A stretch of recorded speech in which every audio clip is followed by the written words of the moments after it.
What you should have now is pig 1 front pose, a pig 1 walk pose, this is the same pig, and a pig 1 run pose.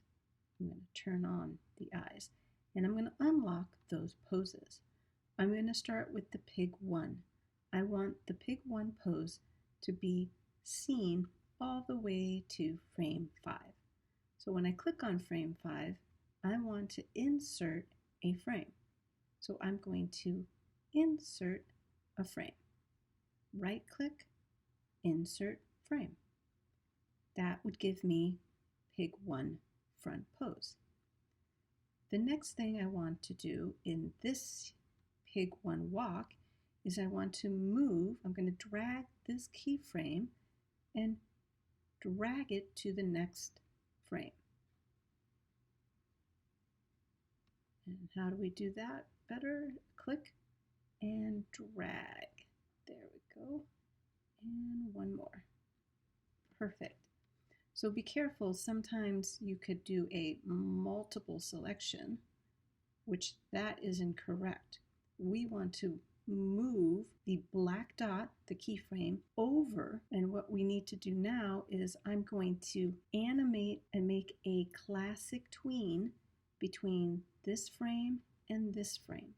So right here, I would like to insert a keyframe. And that keyframe means that that same pig, which is identical to this one here, I'm going to have it positioned here. And now I'm going to select, so I can just select all of that by clicking here, hold down the shift key, and it gives me that range.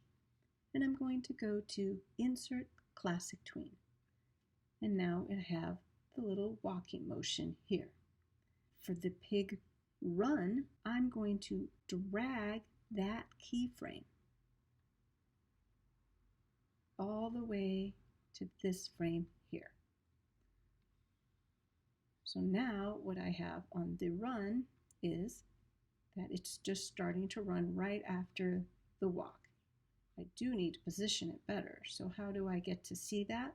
So what I need to do is right here on that pig run, I need to turn on the onion skin. That's going to show me the walk tween, which ended there.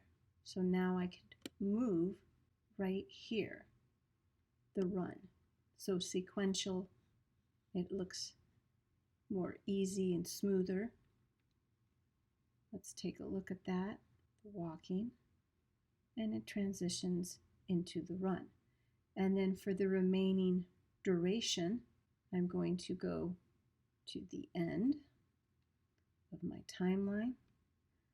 I'm going to insert a keyframe. I'm going to zoom from my stage.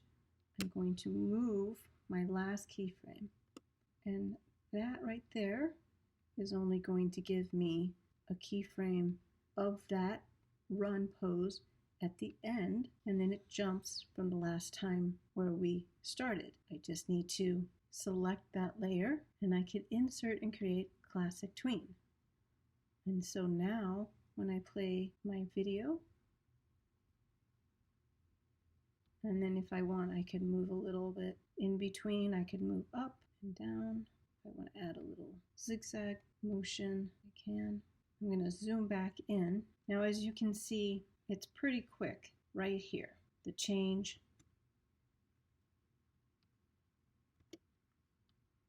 It's too fast. So we need to move this to make it last a little longer.